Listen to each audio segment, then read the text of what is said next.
Podcast.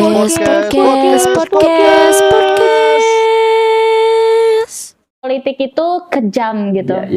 Dan akhirnya membuat beberapa anak muda berpikir ya apatis aja gitu ya. Bahwa politik itu menjadi politik kotor. Padahal sebetulnya tidak hanya politik bisa kotor ya. Mungkin ya ada beberapa anak muda yang bahkan begitu dengar partai politik, alah paling juga kayak gitu. Ya, bismillahirrahmanirrahim. Assalamualaikum warahmatullahi wabarakatuh. Assalamualaikum warahmatullahi wabarakatuh. Kali ini kayaknya wajah baru ya di YouTube channel PKS KBB, ini wajah saya. Ya, perkenalkan, saya Ade Hidinayah dan saat ini salah satu anggota dari PKS Muda. Ya, dan saat ini saya berhadapan dengan Kang Acep. Betul? Iya. Ya, alhamdulillah bisa ketemu ini. Iya benar ya. Karena benar-benar kayak baru pertama juga ya saya di ruangan ini ya. Iya. Masya Allah. Oke. Karena ini kita akan berbincang-bincang tentang anak muda. Menarik ini nih. Ya, saat ini kan penyebutan untuk golongan lama katanya kolonial. Anak muda sekarang disebutnya milenial. Di bawah lagi ada lagi zenial gitu ya. Dan generasi-generasi di bawahnya juga pasti akan ada lagi ya terus. Tapi pasti manusia itu perlu belajar dari generasi sebelumnya. Betul. Termasuk juga seperti kami generasi milenial yang harus belajar nih ya. Oke, kali ini saya punya pertanyaan nih Kang Acep. Gimana? Terkait kayak gini ya, banyak banget anak muda zaman sekarang yang kayak buat apa sih politik ya kan? Kayak berpikir emang penting banget ya politik gitu. Bahkan saya aja sering ditanyain, emang butuh ya politik zaman sekarang? Apalagi dengan ya terkesan politik kotor gitu ya. Betul. Terus hal-hal yang ibaratnya bikin capek, tapi ternyata tidak sepadan gitu kan. Apalagi mendekati pemilu tuh banyak banget orang-orang yang jadi gila karena politik gitu kan ya. Jadi seolah-olah memang politik itu kejam gitu. Dan akhirnya membuat beberapa anak muda berpikir ya apatis aja gitu ya. Bahkan berpikir golput dan sebagainya gitu kan. Karena masalah seperti itu. Nah, kira-kira penting gak sih politik atau seribet itukah politik gitu? Ya, kalau kita melihat kondisi hari ini, bahkan dalam survei disampaikan, kalau tidak salah ada lembaga survei yang melakukan survei baru-baru ini, itu ternyata anak muda yang tertarik dengan politik ini hanya 14,6%. Bahkan yang luar biasa, anak-anak muda kita yang terlibat atau menjadi anggota partai ini hanya 1,1%. Ya. Kalau kita melihat data di Kabupaten Bandung Barat yang jumlah penduduknya 1.700.000, kurang lebih 1.700.000 orang penduduk ya. Ini kan generasi yang tadi disampaikan, generasi milenial atau seringkali disebut generasi Y ya. Sebetulnya generasi yang lahir di tahun 1980 sampai 1994 ya. Itu kurang lebih ada 25%-nya ya generasi Y di Kabupaten Bandung Barat. Nah, kalau kita melihat tadi atau menyampaikan bahwa ada para pemuda kita khususnya di generasi milenial, generasi Y yang apolitis, memang tidak dipungkiri ya. Hanya saja menjadi pertanyaan mengapa mereka ini apolitis ya. Bisa jadi tadi ada ungkapan bahwa mungkin di pikirannya itu bahwa politik itu kotor. Mungkin tidak semata-mata anak muda mengatakan seperti itu, mungkin karena dari pengalamannya, dari sesuatu yang dia lihat, dia rasakan, sehingga menerjemahkan bahwa politik itu menjadi politik kotor. Padahal sebetulnya tidak hanya politik bisa kotor ya. Dagang pun juga bisa kotor, bisnis pun juga bisa kotor, apapun bisa kotor. Tergantung pelakunya, kan itu persoalannya. Oleh karena itu, ini perlu informasi yang lebih jelas lagi atau informasi yang lebih utuh lagi kepada para pemuda bahwa kaitan dengan politik ini kan politik ini sekarang ini menjadi penting ya. Nah, penyadaran itulah yang mungkin perlu disampaikan, dan ini pun juga peran-peran partai politik untuk melakukan penyadaran ataupun juga edukasi. Pendidikan politik yang memang salah satu apa namanya tuh fungsi partai politik adalah untuk memberikan pendidikan politik gitu ya. Nampaknya ini menjadi tantangan ya bagi partai politik khususnya PKS kepada para pemuda, mungkin seperti itu. Oke. Dan mungkin ya ada beberapa anak muda yang bahkan begitu dengar partai politik, alah paling juga kayak gitu. Nah, kayak begitu ya. Kira-kira nih hal sepele aja dalam kehidupan. Politik itu seperti apa misalnya? Hal yang kecil-kecil aja yang bisa menyadarkan bahwa politik itu sederhana itu loh. Nggak langsung kayak yang bikin kaget gitu. Kira-kira apa tuh, Ustaz? Sebetulnya kalau kita bicara politik kan ya berbagai macam definisi ya orang menerjemahkan atau mengartikan politik. Tapi secara sederhana politik itu sebetulnya proses pengambilan keputusan ya. Artinya kalau kita melakukan proses mengambil keputusan apapun, sesungguhnya itu sudah masuk ke ranah politik ya. Boleh dibilang misalkan kalau mau belanja, kan seringkali belanja juga harus ambil keputusan kan, misalkan ini saya mau milih apa kan gitu. Itu sebetulnya proses politik gitu. Hanya saja sekarang mungkin diterjemahkan bahwa proses politik itu seperti yang di lembaga legislatif. Betul. Ya itu betul juga gitu. Tapi kalau hal-hal yang dalam kehidupan keseharian sebetulnya pengambilan proses keputusan itu pun juga politik.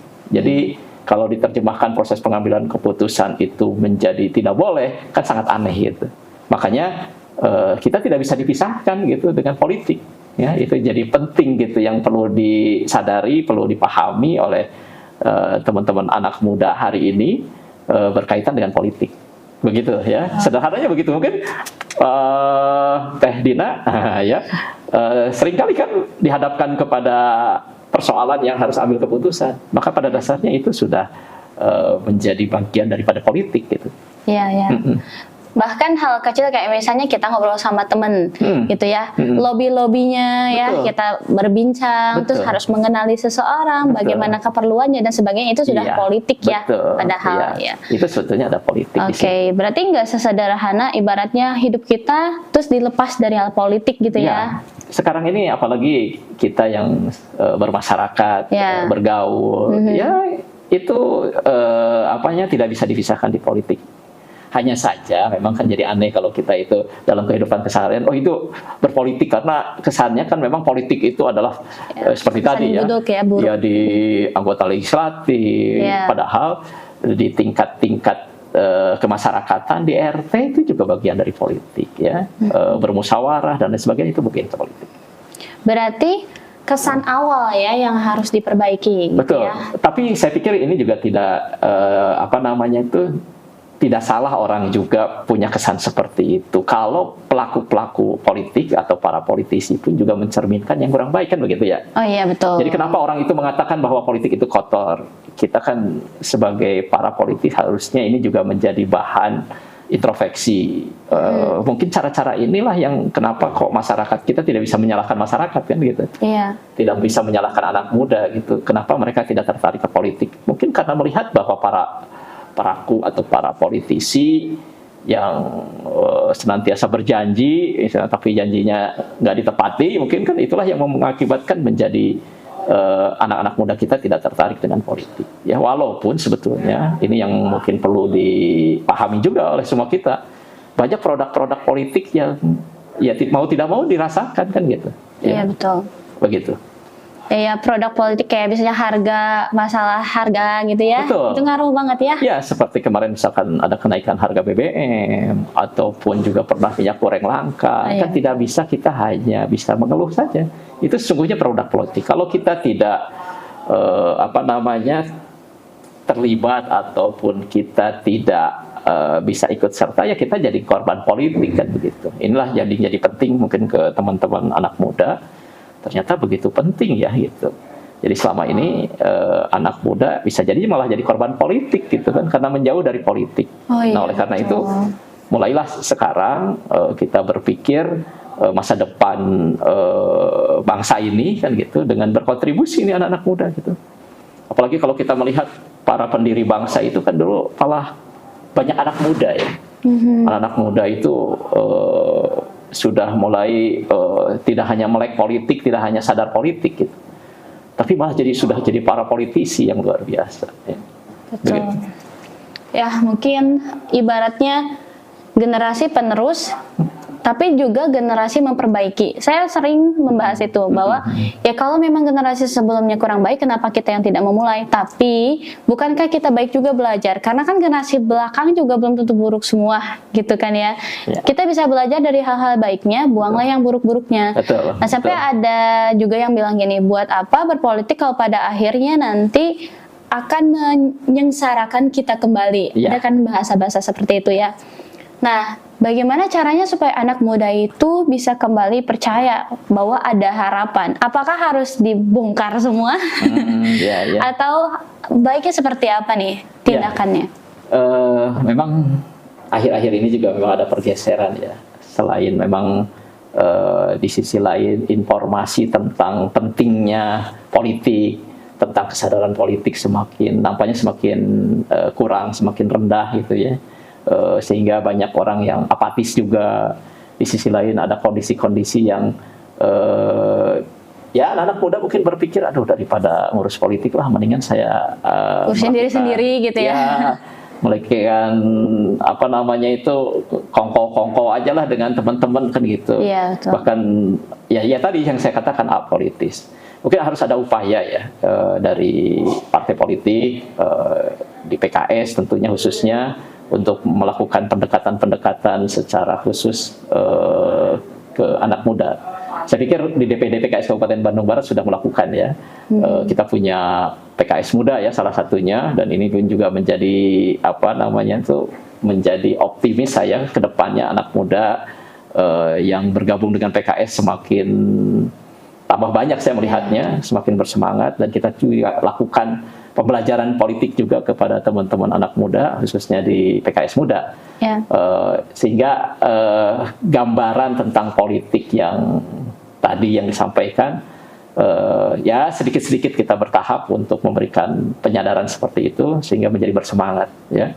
Mudah-mudahan yang tadi yang saya sampaikan bahwa survei hanya 1,1% dari anak muda yang menjadi pengurus partai ya, mudah-mudahan bertambah ya.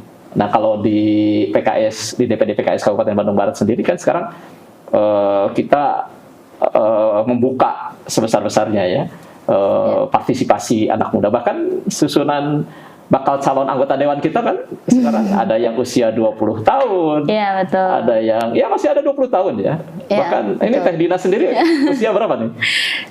28. 28 kan termasuk masih muda ya, jadi tergabung gitu dengan BCAD kan. Ini artinya kita membuka ruang, membuka kesempatan untuk berpartisipasi dengan PKS. Saya yakin dan percaya anak-anak muda khususnya di Kabupaten Bandung Barat juga akan support juga, apalagi mungkin BCAD-nya atau nanti caleg-calegnya dari kalangan milenial ya, seperti itu. Ya betul. Jadi harapan itu masih ada, tapi perlu proses gitu ya.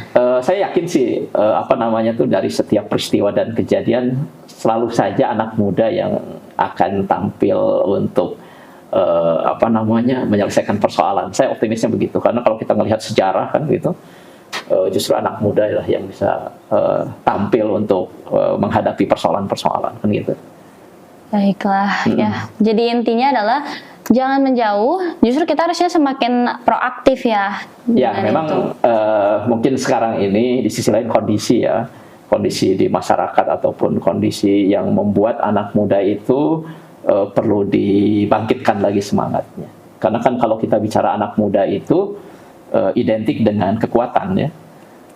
Kekuatan itu baik fisiknya, baik pemikirannya, baik semangatnya, kan begitu ya kalau kita bicara anak muda. Begitu juga dengan PKS di Kabupaten Bandung Barat. Saya sangat berharap betul dengan anak-anak muda. Karena keberlangsungan atau keberlanjutan organisasi ini ya sangat bergantung kepada penerus-penerusnya kan, ke siapa lagi gitu. Mungkin saya periode ini kan selanjutnya dilanjutkan oleh anak-anak muda. Bahkan saya punya cita-cita ke depan itu para pengurus itu usianya di bawah 40 tahun ya.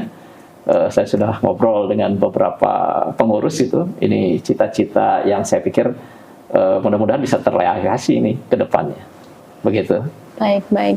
Terbayang ya, benar juga. Kalau misalnya anak muda nih, mereka tidak sadar gitu ya, tidak sadar akan pentingnya ini, maka ya diisi siapa lagi gitu ya, dan nggak mungkin ibaratnya jadi tidak ada regenerasi, terus Betul. nanti yang menjalankannya siapa? Iya, Betul. itu yang disebut dengan lost generation ya. Iya, betul. Jadi hilang generasinya gitu Iya. untuk melanjutkan organisasi ini. Iya.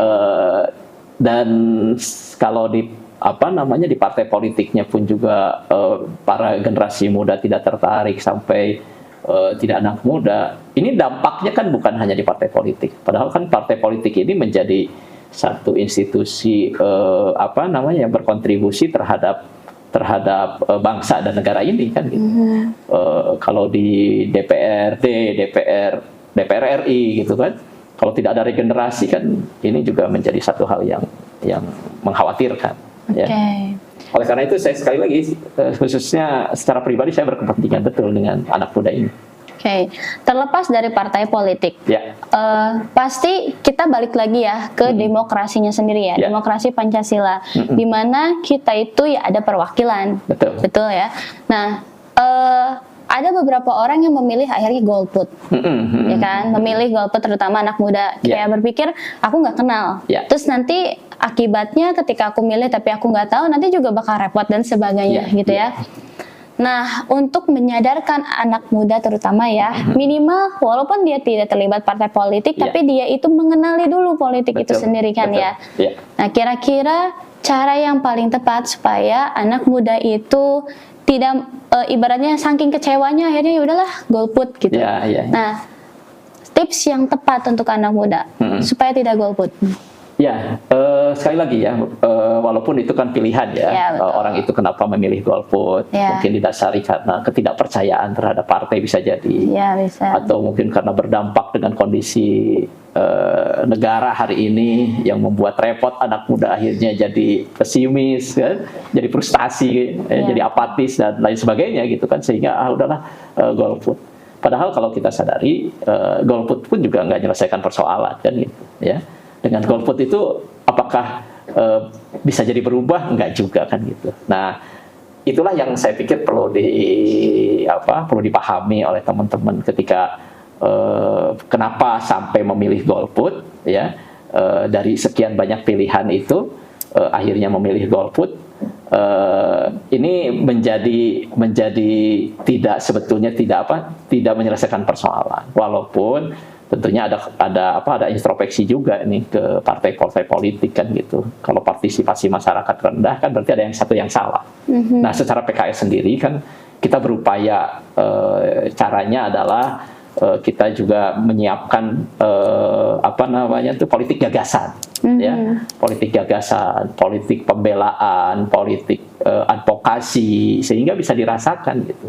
Sehingga PKS harapannya kan menjadi partai yang kalau bahasa Sunda itu karaos, kahartos, kabuktos kan, kahebos, nanti ujungnya kecoblos gitu sama anak muda ya. Betul. Jadi kita harus kerja keras juga, tidak hanya janji-janji saja, tentunya kita buktikan. Makanya kemarin kita ketika ada acara, ada komunitas ya, komunitas anak muda itu yang nongkrong-nongkrong itu, saya senang betul gitu. Datang hampir, mungkin berapa tuh? Ada 50 orang ya? Iya, 40 lebih lah. Iya, 50 orang datang ke kantor PKS. Saya langsung bisa menyapa, bisa ngobrol. Saya pikir itu udah langkah awal gitu. Mereka, ternyata kantor PKS itu ramah ya gitu kan. Ternyata kantor PKS itu bisa bagi anak muda tuh bisa ngumpul-ngumpul ya.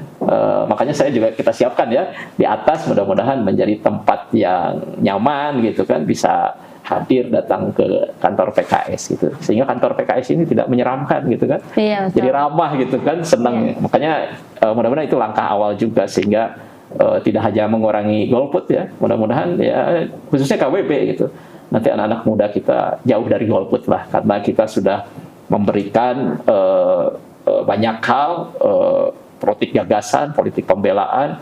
Bahkan kita sekarang sedang berpikir ini dengan teman-teman khususnya di bidang kepemudaan juga, kira-kira apa ya yang bisa kita siapkan mewadahi, memfasilitasi anak-anak muda di kantor PKS ya.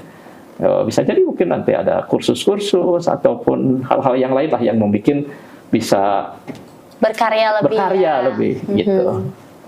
kalau di kantor PKS-nya, ya. Seperti itu. Baik, terbayang ya, berarti partai politik itu memiliki tugas, pun anak mudanya juga harus berpartisipasi. Jadi saling keterikatan itunya ya. Jadi saling mendukung, saling support gitu ya. Nah itu sih hari ini ya yang akan kita bahas terkait dengan politik dan anak muda sebenarnya, Kang Acep. Dan saya sendiri ya maksudnya tersadarkan gitu ya, ya, anak muda itu jangan jadi korban politik juga ya. Betul. Memang menyesuaikan dengan zaman, tapi di titik yang kita juga harus belajar dari sebelumnya gitu ya. Jangan hanya sekedar oke kita evolusi tapi tidak ada gerakan apapun atau hanya sebenarnya mengikuti pola sebelumnya gitu ya. Itu yang lebih harus diperhatikan dengan baik ya. Ya, saya pikir bolehlah memulai misalkan anak muda itu. Saya yakin kan anak muda hari ini itu sangat mudah untuk mendapatkan informasi ya. Sangat mudah gitu mendapatkan informasi karena informasi ini kan begitu bertubi-tubi kan, disitulah kita bisa memilah, menyeleksi gitu kan, kita membaca kan gitu, akhirnya kita bisa ngobrol dengan teman, berdiskusi gitu. Dari situlah saya pikir teman-teman akan tidak hanya melek politik nantinya ya, bisa menyikapi juga, akhirnya ketika menyikapi oh iya jadi sadar juga gitu dengan politik kan gitu. Selain tadi ya sekali lagi tugas partai politik memberikan pendidikan politik, tetapi juga di teman-teman anak muda juga bisa mencari, bahkan bukan hanya mencari hari ini itu kan, banyak informasi yang bisa didapatkan dan bisa kita sikapi gitu. Nah tentunya aktif di komunitas, aktif bersama-sama teman kan gitu, dalam ruang-ruang diskusi gitu kan. Nah dari situlah saya pikir nanti akan ada dorongan semangat untuk tampil, bahkan bisa tidak hanya tampil, mungkin menjadi pelaku, jadi politisi kan gitu. Bergerak bersama ya jadinya. Betul. Oke, hatur nuhun. Sama Kang Acep ya, terutama karena ya emang bener ya namanya juga anak muda gitu ya, dan ya bener sih efek dari domino sebenarnya ya. Jadi melihat dari yang sebelumnya terus ke sini jadi gini jadi gitu jadi bingung, terus mana anak muda kan prematur sebenarnya ya. Prematur tapi tuntutan zaman yang cepat perubahannya membuat kita tuh jadi memang seakan-akan terlalu cepat gitu kan untuk dihadapkan kepada kondisi, situasi, peristiwa dan kejadian kan gitu. Jadi berpikir ya buat apa aku ngurusin diri sendiri juga udah repot gitu kan ya. Ada beberapa hal yang seperti itu. Oke, hatur nuhun. Sami-sami hatur nuhun. Insya Allah kita nanti bisa bincang-bincang yang lebih luas lagi ya. Betul. Khususnya berkaitan dengan anak muda, dengan PKS muda, karena saya pikir banyak hal yang perlu kita perbincangkan. Iya betul sekali ya. Terima kasih semuanya. Terima kasih ke Kang Acep udah meluangkan waktunya nih ya. Sama-sama. Terima kasih. Terima kasih banyak. Ya jadi alhamdulillah ya, intinya adalah ayo anak muda jangan jadi korban politik ya, pun kita ayo bergerak bersama gitu ya, harapan itu masih ada dan jangan pesimis dulu gitu ya. Dan saat ini kita sudah ibaratnya memulai lagi yuk gitu ya. Jadi kalau kalian yang tidak berpartisipasi dan kalau tidak terangkul juga gitu ya, lalu siapa lagi gitu ya. Oke, sekian. Terima kasih. Ya, assalamualaikum warahmatullahi wabarakatuh. Waalaikumsalam. Podcast.